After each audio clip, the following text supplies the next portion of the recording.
Hello दोस्तों, कौन बनेगा इलेक्ट्रिशियन यूट्यूब चैनल में आप सभी का स्वागत है। आज हम लोग इलेक्ट्रिशियन सेकेंड ईयर का जो फर्स्ट चैप्टर है डीसी जनरेटर, उसके बारे में हम लोग स्टडी करेंगे। ठीक है, डीसी जनरेटर का पूरा चैप्टर मैं आपको पढ़ाऊंगा इसी चैनल पर, जिसका वीडियो आपको पार्ट बाय पार्ट हर एक संडे शाम 5 बजे अपलोड हो जाएगी, या उसका मैं प्लेलिस्ट बना दूंगा, वहाँ से जा करके आप देख सकते हैं। ठीक है, इसलिए पार्ट बाय पार्ट मैं आपको पढ़ाऊंगा, क्योंकि ये जो डीसी जनरेटर है ना, ये बहुत बड़ा चैप्टर है। एक ही वीडियो में तो पूरा कवर करना ये पॉसिबल नहीं है, इसलिए इसका पार्ट बाय पार्ट हम लोग क्या करेंगे, अपलोड करेंगे, और आप क्या कर सकते हैं, उस वीडियो को देख करके नोट बना लीजिए। ठीक है, तो चलिए हम लोग क्या करते हैं, आज का जो क्लास है उसको हम स्टार्ट करते हैं। आप लोग ध्यान से इस वीडियो को देखिएगा, और पूरा हम लोग बेसिक से आराम आराम से हम लोग चलेंगे, और डीसी जनरेटर के बारे में हर एक पार्ट के बारे में हम लोग स्टडी करेंगे। ये कैसे काम करता है, क्या इसके अंदर पार्ट पुर्जा लगा होता है, पूरा एकदम A to Z हम आपको इस वीडियो में बताएंगे। ठीक है, चलिए।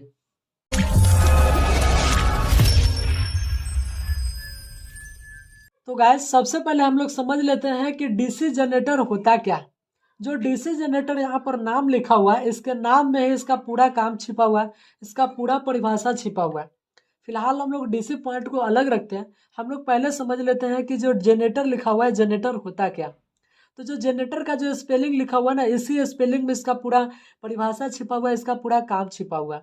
तो जो यहाँ पर दिखाई पड़ रहा है कि एक पॉइंट यहाँ पर जेन, और दूसरा हो गया यहाँ पर रेटर। तो जो जेन का मतलब होता है, मतलब जेनरेट। ठीक है, जेन का मतलब होता है जेनरेट, और रेटर का मतलब होता है रोटेट करना। ठीक है, क्या करना, रोटेट करना। ठीक है, तो यहाँ पर हम कह सकते हैं, तो जो जनरेटर होता है ना, वो रोटेट करके क्या करता है, जनरेट करता है। किस चीज़ का, विद्युत ऊर्जा का। क्या चीज़ का, विद्युत ऊर्जा का क्या करता है, ये जनरेट करता है। बात आ रही है समझ में। तो यहाँ पर क्लियर हो गया, इसका जो वर्ड लिखा हुआ है, स्पेलिंग लिखा हुआ है, उससे हमारा इसका जो नाम है ना, वो पूरा क्लियर हो गया। क्या समझे, कि जो जनरेटर होता है, जेन का मतलब होता है जनरेट, और रेटर का मतलब होता है रोट।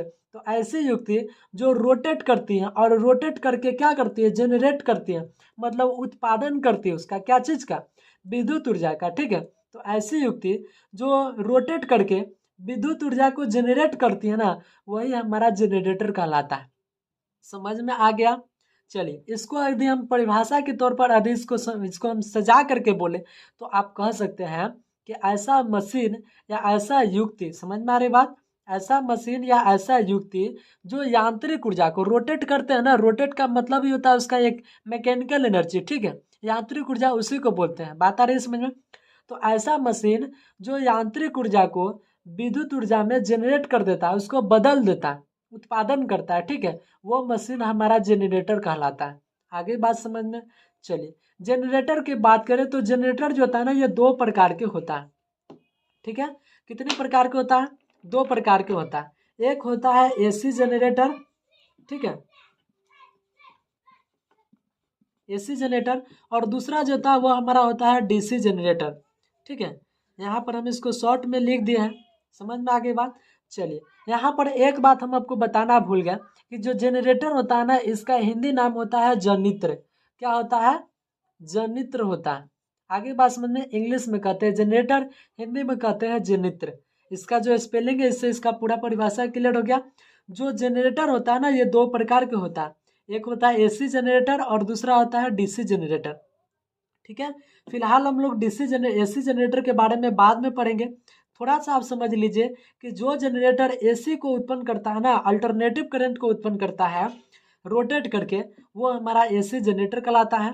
ठीक है, और जो हमारा डीसी डायरेक्ट करंट को उत्पन्न करता है, वो हमारा डीसी जनरेटर कहलाता है। तो फिलहाल अभी इसको आप नोट करना चाहते हो तो इतना पॉइंट को आप नोट कर लीजिए। इस वाले पॉइंट को मिटा करके हम लोग आगे चलेंगे। ठीक है, चलिए नोट कर लिए। चलिए, इसको हम मिटा देते हैं। चलिए, तो इतना तो समझ में आ गया। अब हम लोग चलते हैं, जनरेटर समझ में आ गया कि क्या होता है। अब हम लोग चलते हैं कि डीसी जनरेटर क्या होता है। समझ में आ गए। तो जो जनरेटर होता है वो रोटेट करता है। ठीक है, और रोटेट करके विद्युत ऊर्जा में इसको कन्वर्ट करता है, क्या चीज़ को, यांत्रिक ऊर्जा को। ठीक है, तो विद्युत ऊर्जा हमको मिलती है।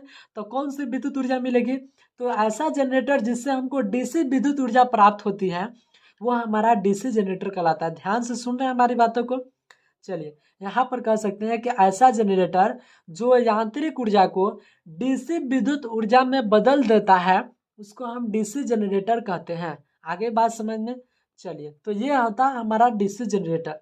हम जो यहाँ पर जितने सारे पॉइंट आपको हम बोल रहे हैं ना, वो सब हम आपको यहाँ पर लिख देंगे, आप उसको नोट कर सकते हैं या स्क्रीनशॉट ले सकते हैं। ठीक है, इतना फिलहाल समझ में आया। चलिए अब हम इसका पार्ट बाय पार्ट हम पॉइंट लिखते हैं कि डीसी जनरेटर की परिभाषा लिख देते हैं कि डीसी जनरेटर होता क्या है। समझ में तो आ गया, इसको लिख देते हैं ताकि आप नोट कर सकें, और ये कैसे काम करता है, किस सिद्धांत पर कार्य करता है, वो हम आपको बताते हैं। चलिए डीसी जनरेटर की कुछ इंपॉर्टेंट बात और इसकी परिभाषा की अगर हम बात करें तो यहाँ पर मैंने लिखा है कि ऐसा यंत्र जो यांत्रिक ऊर्जा को विद्युत ऊर्जा में बदलता है उसको हम जनित्र कहते हैं। क्या कहते हैं? जनित्र कहते हैं। जो यांत्रिक ऊर्जा को विद्युत ऊर्जा में बदलेगा वो जनित्र कहलाएगा। और ऐसा जनरेटर, ठीक है, ऐसा जनित्र जिससे डीसी विद्युत ऊर्जा प्राप्त होती है वो हमारा डीसी जनरेटर कहलाता है। बात आ गई समझ में? जो यांत्रिक ऊर्जा को विद्युत ऊर्जा में बदलेगा वो केवल जनरेटर कहलाएगा, और जिससे हमें डीसी ऊर्जा प्राप्त होगी, जो डीसी विद्युत ऊर्जा को क्या करेगा, आउटपुट सप्लाई प्रदान करेगा, वो हमारा डीसी जनरेटर कहलाएगा। अरे बात समझ में? चलिए अगला पॉइंट यहाँ पर लिखा हुआ है कि जो डीसी जनरेटर होता है उसका छोटा रूप डायनेमो होता है। क्या होता है? डायनेमो होता है। डीसी जनरेटर का छोटा रूप डायनेमो होता है। ठीक है, चलिए यहाँ पर अगला पॉइंट लिखा हुआ है कि जो डीसी जनरेटर होता है ना वो फ्लेमिंग के दाएं हाथ के नियम पर काम करता है। समझ में आ रही बात? जो फ्लेमिंग जो थे ना वो दो नियम दिए थे, एक फ्लेमिंग के दाहिने हाथ के नियम और एक फ्लेमिंग का बाएं हाथ के नियम। ठीक है, तो जो जनरेटर होता है ना वो फ्लेमिंग के दाहिने हाथ के नियम पर काम करता है। ठीक है, तो इस वाले पॉइंट को आप कैसे याद रखेंगे कि फ्लेमिंग का जो जनरेटर होता है वो फ्लेमिंग के दाहिने हाथ के नियम पर काम करता है। तो याद रखने का इसका एकदम सरल तरीका, इसको आसान तरीका से आप याद कर सकते हैं कि जो जनरेटर होता है ना, कोई भी व्यक्ति जब जनरेटर स्टार्ट करता है तो वो हमेशा दाहिने हाथ से स्टार्ट करेगा। ठीक है, कोई भी व्यक्ति को देखेगा तो वो दाहिने हाथ से स्टार्ट करेगा, बाएं हाथ से कभी भी कोई जनरेटर स्टार्ट नहीं, कोई भी आदमी स्टार्ट नहीं करता है। समझ में आ रही बात? तो जब हम जनरेटर को दाहिने हाथ से स्टार्ट करते हैं ना तो ये क्या करता है, जनरेटर जो होता है ना वो फ्लेमिंग के दाहिने हाथ के नियम पर काम करता है। आगे बात समझ में? चलिए यहाँ पर एक वीवीआई पॉइंट है कि जो डीसी जनरेटर होता है ना इसका मौलिक सिद्धांत क्या होता है, चुंबकीय क्षेत्र का होना। समझ में आ रहा बात? कहने का मतलब ये है कि डीसी जनरेटर में जब तक चुंबकीय क्षेत्र नहीं बनेगा तब तक वो क्या करेगा, विद्युत धारा का यहाँ पर उत्पादन ही नहीं करेगा। इसीलिए डीसी जनरेटर को वर्क करने के लिए चुंबकीय क्षेत्र का होना बहुत जरूरी है। आगे बात समझ में? इतना पॉइंट को आप स्क्रीनशॉट ले लीजिए या नोट कर लीजिए, इसको मिटा करके अगले पॉइंट को हम आपको बताते हैं अगला पॉइंट क्या है। ठीक है, चलिए डीसी जनरेटर के बारे में अगला जो वीवीआई पॉइंट है ये है कि जो डीसी जनरेटर होता है ना ये माइकल फैराडे के विद्युत चुंबकीय प्रेरण के सिद्धांत पर कार्य करता है। किस सिद्धांत पर कार्य करता है? विद्युत चुंबकीय प्रेरण के सिद्धांत पर कार्य करता है, जो सिद्धांत माइकल फैराडे ने दिया था। आ रहा है समझ में? चलिए अब ये माइकल फैराडे ने विद्युत चुंबकीय प्रेरण का जो सिद्धांत वो क्या दिया था, उस सिद्धांत में क्या बतलाया था उसके बारे में हम लोग समझते हैं। ठीक है, तो उन्होंने ये बतलाया था कि यदि किसी धारावाही चालक को धारावाही चालक कहने का मतलब ये है कि ऐसा चालक जिससे विद्युत धारा, ठीक है, विद्युत धारा प्रवाहित हो सके। ठीक है, तो ऐसा चालक जिससे विद्युत धारा प्रवाहित हो सके वो क्या कहलाता है, धारावाही चालक कहलाता है। ठीक है, तो जब किसी धारावाही चालक को चुंबकीय क्षेत्र में, किसमें, चुंबकीय क्षेत्र में उसको गतिशील कराया जाए, उसको रोटेट कराया जाए, तो वो चुंबकीय बल रेखाओं को क्या करती है, छेदन करती है, मतलब उसको आपस में काटती है। ठीक है, और काटने से वहाँ पर जो होता है ना विद्युत वाहक बल जनरेट होता है। क्या होता है? उससे एक विद्युत वाहक बल उत्पन्न होने लगता है। ठीक है, यही बतलाया था विद्युत चुंबकीय प्रेरण के सिद्धांत में, और इसी सिद्धांत पर हमारा जो जनरेटर होता है वो क्या करता है, वर्क करता है। समझ में आ रही बात? चलिए यहाँ पर जो हम बात बोले यहाँ पर मैंने वही लिख दिया है कि जो माइकल फैराडे के नियमानुसार यदि किसी धारावाही चालक को चुंबकीय क्षेत्र में गतिशील कराया जाए, ठीक है, तो वो चुंबकीय बल रेखाओं को क्या करती है, रेखाओं का छेदन करती है, मतलब उसको काटती है। अगर ऐसे है ना तो इसको ऐसे ऐसे काटेगी। ठीक है, जिससे विद्युत वाहक बल उत्पन्न होता है। अब ये विद्युत वाहक बल क्या होता है, समझ में आ रहा बात? तो विद्युत धारा को एक स्थान से दूसरे स्थान तक जो ले जाने में जो बल लगता है ना, धक्का देता है, वो बल क्या कहलाता है, विद्युत वाहक बल कहलाता है। इसी को हम वोल्टेज भी कहते हैं। क्या कहते हैं?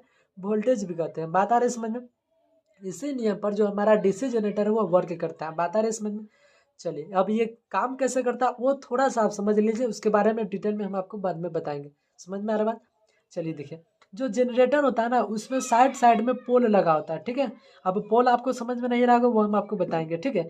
तो जो हम जनरेटर को हाथ से जब नचाते हैं ना ऐसे, ठीक है, तो जिसको हम नचाते हैं ना वो हमारा आर्मेचर होता है। और वो आर्मेचर क्या करता है, जब नाचता है ना तो जिसके बगल में मैग्नेट बनता है, तो ये नाचता है तो ऐसे ऐसे क्या करता है, इसको काटता है, ठीक है। क्या करता है, इसको काटता है, और ये काटने से जो बल लगता है ना वो हमारा विद्युत वाहक बल प्राप्त होता है। बात आ रहा है समझ में। चलिए इतना पॉइंट हो गया। ये जो पॉइंट अभी हम आपको बताए हैं ये सभी पॉइंट डीसी जनरेटर के मौलिक पॉइंट है, जो हमारा मेन वीवी है ये, ठीक है। इसको आप नोट करके लिख लीजिएगा जैसे हम यहाँ पर नोट किया। आगे बात समझ में। चलिए अब इसको मिटाते हैं और डीसी जनरेटर के संरचना के बारे में समझते हैं कि डीसी जनरेटर की बनावट क्या होती है, किस चीज़ से उसकी बॉडी बनी होती है, क्या क्या उसके अंदर पार्ट पुर्ट जो लगे होते हैं, वो सब हम आपको एक्सप्लेन करके बताएंगे। इसको फिलहाल आप स्क्रीनशॉट ले लीजिए, नोट कर लीजिए, इसको मिटा दें। जनरेटर की संरचना की बात करें तो डीसी जनरेटर की जो बनावट होती है वो कुछ इस प्रकार से होती है, ठीक है। ये आंतरिक बनावट, इसके बाहर से इसका बॉडी लगा होता है, ठीक है। समझ में आ रही बात। तो यहाँ पर ये जो दोनों साइड दिखाई पड़ रहा है, ये वाला और ये वाला, इसको हम कहते हैं पोल। क्या कहते हैं, पोल कहते हैं। आ रहे समझ में। नहीं कहते हैं कि ये 2 पुल का है, ये 4 पुल का है, ये 6 पुल का है, ये 8 पुल का। आ रहे समझ में। तो ये जो पॉइंट दिखाई पड़ रहा है इसको हम कहते हैं पोल। और इस पोल में इतना बड़ा जो पॉइंट दिखाई पड़ रहा है, इस दोनों पॉइंट का भी अलग अलग नाम है, ठीक है। तो ये जो दिखाई पड़ रहा है ना यहाँ से लेकर के यहाँ तक, इसको हम कहते हैं पोल। क्या कहते हैं, पोल कहते हैं, ठीक है। आ रहे समझ में। इस पोल को हम फील्ड पोल के नाम से भी जानते हैं, फील्ड पोल के नाम से भी जानते हैं, ठीक है। आ रहे समझ में। और इसी पोल में जो हमारा फील्ड पोल है, इसी पोल में हमारा जो क्वाइल होता है ना इसको वाइंडिंग किया जाता है। बात आ रही है समझ में। क्या किया जाता है, वाइंडिंग किया जाता है, ठीक है। इसी प्रकार से इधर भी जो हमारा पोल है इसमें भी वाइंडिंग किया जाता है कॉपर वायर की। आ रही बात समझ में। और इसको भी हम कहते हैं पोल, दोनों साइड पोल है, इसको भी पोल कहते हैं। आ रही समझ में। चलो पोल को फील्ड पोल के नाम से भी जाना जाता है। अब पोल का जो ऊपरा वाला यहाँ पर ये जो बड़ा वाला भाग दिखाई पड़ रहा है, इस वाले पॉइंट को हम क्या कहते हैं, इसको हम पोल शू के नाम से जानते हैं, ठीक है। किसके नाम से जानते हैं, पोल शू के नाम से जानते हैं इसको, ठीक है। इसका काम ये होता है कि यहाँ पर जो कॉइल लपटा हुआ है ना इसमें जब चुंबकीय क्षेत्र जब मैग्नेट बनता है तो ये क्या करता है, केवल चुंबक को फैलाने का काम करता है, ठीक है। फैलाने का काम करता है। बात आ रही है समझ में। तो यहाँ पर जो दोनों पॉइंट दिखाई पड़ रहा है ये जनरेटर का ये 2 पोल है। आ रही है समझ में। जनरेटर में अगर पोल की बात करें, जनित्र में पोल की अगर हम बात करें तो पोल की कम से कम जो संख्या होती है ना वो 2 होती है, ठीक है। और ज़्यादा से ज़्यादा संख्या जो होती है वो 8 होती है। समझ में आ गई बात। कम से कम 2 और ज़्यादा से ज़्यादा इसमें 8 होती है पोल की संख्या। इतना समझ में आ गया। चलिए उसके बाद अंदर की जो ये संरचना दिखाई पड़ रहा है ये गोलाकार, इसको हम कहते हैं आर्मेचर। क्या कहते हैं, आर्मेचर कहते हैं, ठीक है। इसको हम क्या कहते हैं, आर्मेचर कहते हैं। आर्मेचर में ये खंड दिखाई पड़ रहा है, इसमें भी क्या किया जाता है, वाइंडिंग किया जाता है। आ रहा है समझ में। और ये ऑलरेडी इसमें किया रहता है। आगे बात में ये आर्मेचर होता है। और यही आर्मेचर जब रोटेट करता है ना तो चुंबकीय क्षेत्र को छेदन करती है और विद्युत वाहक बल मतलब निकलता है, ठीक है। आ रहा है समझ में। चलिए जो डीसी जनरेटर में जो रोटेट करने वाला जो भाग होता है उसको हम आर्मेचर कहते हैं।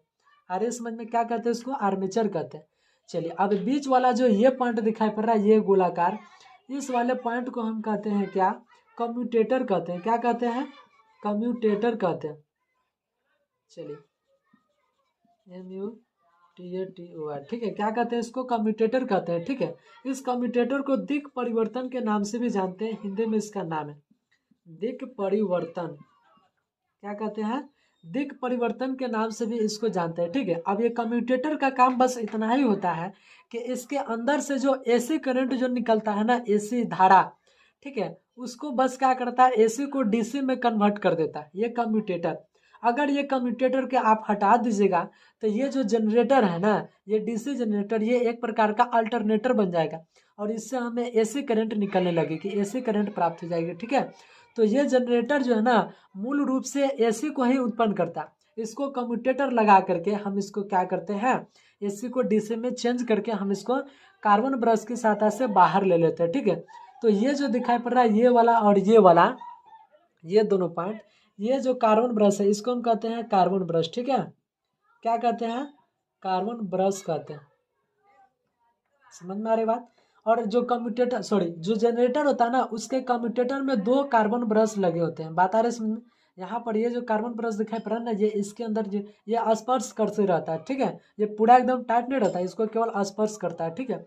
तो इसकी जो जनरेटर की जो संरचना है वो इस प्रकार से होती है। और जनरेटर में जो इतना प्रकार से इसका पूरा पार्ट पुर्जा लगा होता है, सभी पार्ट पुर्जे के यहाँ पर नाम लिखा हुआ है। समझ में आगे बात? चलिए इसको आप नोट कर लीजिए, और जितना बात हम अभी आपको बोले हैं उन सबको पॉइंट बाय पॉइंट करके लिख देते हैं, ताकि आप नोट करके आप अपना नोट बना सके, ठीक है। चलिए इसको आप नोट कर लीजिए, और इस फिगर को सेम टू सेम ऐसा ही बना लीजिएगा। आगे बात समझ में? चलिए डीसी जनरेटर की संरचना के अगर कुछ इंपॉर्टेंट पॉइंट की अगर हम बात करें, जो हम आपको अभी बताए हैं, यहाँ पर मैंने सबको लिख दिया। पहला पॉइंट यहाँ पर हम लिखे हैं कि डीसी जनरेटर में, ठीक है, अधिकतम पोलों की जो संख्या होती है वो 8 होती है, ठीक है। अधिकतम मतलब ज़्यादा से ज़्यादा 8 ही पोल होते हैं किसी भी प्रकार के जनरेटर में। आ रहे हैं समझ में? चलिए, और कम से कम जो पोल होता है ना वो 2 होता है, ठीक है। 2 से कम पोल हो ही नहीं सकता। आ रहे हैं समझ में? चलिए अगला जो पॉइंट हम यहाँ पर लिखे हैं कि पोल में भी 2 भाग होते हैं। कितने भाग होते हैं? 2 भाग होते हैं। एक हमारा होता है फील्ड पोल, और दूसरा होता है हमारा पोल शूट, ठीक है। चलिए यहाँ पर इस प्रकार से बनाए थे ना ये वाला फिगर, समझ में आ रही बात? तो ये जो पॉइंट दिखाई पड़ रहा है ना, जिसमें हम कॉइल का वाइंडिंग करते हैं, ये हमारा फील्ड पोल होता है। और ये जो दिखाई पड़ रहा है ये वाला इतना बड़ा चौड़ा वाला भाग, इसको हम पोल शू कहते हैं, ठीक है। तो यहाँ पर हम लिख दिए हैं कि फील्ड पोल चुंबकीय फ्लक्स का निर्माण करती है, ठीक है। ये वाला जो है ना कॉइल बना हुआ है, ये केवल चुंबकीय फ्लक्स का निर्माण करती है, जबकि पोल शू जो था ये वाला चुंबकीय फ्लक्स को फैलाने का काम करता है चारों ओर, ठीक है। क्या करती है? फैलाने का काम करती है। बात आगे समझ में? चलिए अगला पॉइंट भी जहाँ पर लिखा हुआ है, इसमें खांचे कटे होते हैं, जिसमें जो इसकी बॉडी होती है ना गोलाकार, ठीक है। यहाँ पर गोलाकार बॉडी होता है ना, इसमें खांचा कटा होता है, ठीक है। तो खांचा में तो ये एक पोल हो गया। अरे इसमें तो खांचा कटा होता है ना, उसमें जो हम कॉपर की जो कॉइल लपेटते हैं ना, वो क्या चीज़ का होता है? वो हमारा कॉपर की वाइंडिंग किया जाता है। समझ में आ रहा है? जो हम इसमें कॉइल लपेटते हैं, ये क्या चीज़ का लपेटते हैं? कॉपर की वाइंडिंग किया जाता है। जो लपेटने की जो क्रिया होती है ना, वही हमारा वाइंडिंग कहलाता है। बात समझ में आ गया? चलिए इसको आप स्क्रीनशॉट ले लीजिए, उसके बाद हम अगला पॉइंट बता दें। डीसी जनरेटर की संरचना के बारे में अगर अगला पॉइंट जो आता है वीवीआई, वो ये आता है कि जनरेटर आखिर वर्क कैसे करता है, कैसे हमको आउटपुट साइड में हमको डीसी धारा प्राप्त होती है, वही यहाँ पर लिखा हुआ है। हम आपको पहले समझा देते हैं, तब आप यहाँ पर पढ़ करके भी बता देंगे, तो आप इसको नोट कर लीजिएगा, ठीक है। तो इस फिगर में यहाँ पर थोड़ा सा दिखाई पड़ रहा है कि जैसे हम हाथे से जनरेटर को स्टार्ट करते हैं, ठीक है, जनरेटर को नचाते हैं, तो इसका जो अंदर का जो आर्मेचर है ना, ये रनिंग करने लगता है, ठीक है। जब ये रनिंग करती है तो इस दोनों पॉइंट पर ये जो फील्ड कॉइल है ना, ये चुंबकीय फ्लक्स का निर्माण करती है, और ये चुंबकीय फ्लक्स क्या होता है? इसको फैला देता है, ठीक है। तो यहाँ पर हो गया। तो जैसे इसको हम नचाते हैं ना, तो जब ये इधर से भी देखिए चुंबकीय फ्लक्स वो दिखाई नहीं पड़ता है, लेकिन यहाँ पर मैग्नेट रहता है। समझ में आ रही बात? चलिए जो बल रेखा था ना वो यहाँ पर रहता है। तो जैसे ही इसको हम घुमाते हैं ना, तो ये मान लीजिएगा अगर चुंबकीय क्षेत्र ऐसे ऐसे फैला हुआ है, तो जब इसको हम घुमाएंगे तो ये इधर से ऐसे ऐसे काटेगी क्या? तो इसको क्या करती है, जब हम इसको घुमाते हैं ना, तो ये क्या करती है, इसको ये काटने लगती है इसको, ठीक समझ में आ रही बात? इसको छेदन करती है, और इसको छेदन करने से ये क्या होता है, इससे एक विद्युत वाहक बल प्राप्त होता है। इससे एक विद्युत वाहक बल प्राप्त होता है। जो बल होता है ना वो हमको प्राप्त होती है, ठीक है। और वो जो बल प्राप्त होती है, वो बल जो यहाँ पर कम्यूटेटर लगा होता है, इस कम्यूटेटर को दे दिया जाता है, ठीक है। उस समय जो हम फिगर बता रहे थे, उस समय बताते आपको कम्यूटेटर कहाँ लगा होता है? आर्मेचर में लगा होता है, ठीक है। तो जो इसको छेदन करने से जो हमारा विद्युत वाहक बल उत्पन्न होता है, उसको कम्यूटेटर को दे दिया जाता है, ठीक है। अब ये कम्यूटेटर क्या करता है? इस कम्यूटेटर का काम ये होता है कि एसी को डीसी में कन्वर्ट करना। तो जो हमारा विद्युत वाहक बल जो उत्पन्न होता है वो एसी होता है, ठीक है। तो वो क्या करता है, जो हमारा कम्यूटेटर है ना, वो एसी को डीसी में कन्वर्ट कर देता है, ये कम्यूटेटर, ठीक है। और इसको जब इसको कन्वर्ट कर देता है, तो इसमें दोनों साइड जो हमारा ये कार्बन ब्रश लगा होता है, तो वो हमारा धारा जो होती है ना, विद्युत धारा, हमारा डीसी सप्लाई, ये कार्बन ब्रश के माध्यम से हमको आउटपुट साइड में यहाँ पर प्राप्त हो जाती है। बात आ रहा है समझ में? तो इस प्रकार हमारा ये जो जनरेटर है वो वर्क करता है। आगे बात समझ में? जो हम बोले वही यहाँ पर लिखा हुआ है। चलिए हम आपको पढ़ करके सुनाते हैं, समझाते हैं, फिर उसके बाद इसको आप नोट कीजिएगा। समझ में आ रही बात? चलिए कोई अगर पॉइंट समझ में नहीं आए तो हमको कमेंट कर सकते हैं, वो हम आपको कमेंट में रिप्लाई दे देंगे, ठीक है। चलिए तो यहाँ पर हमने लिखा कि जब आर्मेचर को रनिंग कराई जाती है, ठीक है, या जब आर्मेचर रनिंग करती है, जब आर्मेचर रनिंग करती है ना, तो फील्ड कॉइल के साथ ये वाला फील्ड कॉइल, ठीक है, ये फील्ड कॉइल है और यहाँ पर इसके चुंबकीय फ्लक्स है, ठीक है। फील्ड कॉइल के साथ छेदन करके इसको कट आउट करके एक ईएमएफ जनरेट करती है, ठीक है। ईएमएफ का मतलब होता है इलेक्ट्रोमोटिव फोर्स, विद्युत वाहक बल जिसको कहते हैं, ठीक है। जनरेट करती है, जो कम्यूटेटर को दे दिया जाता है, जो आर्मेचर के ऊपर लगा होता है, ये गोल का नहीं दिखाई पड़ रहा है, यही होता है, ठीक है। समझ में आ रहा? जनरेटर को, जो कम्यूटेटर को दे दिया जाता है, और ये कम्यूटेटर के द्वारा इससे हम क्या करते हैं, एसी को डीसी में बदल देते हैं, परिवर्तित कर लेते हैं, ठीक है, जिससे कार्बन ब्रश के माध्यम से हम आउटपुट साइड में प्राप्त कर लेते हैं। आगे समझ में? और इसी से हमको विद्युत धारा प्राप्त हो जाती है, कौन वाला? DC supply. आगे समझ में?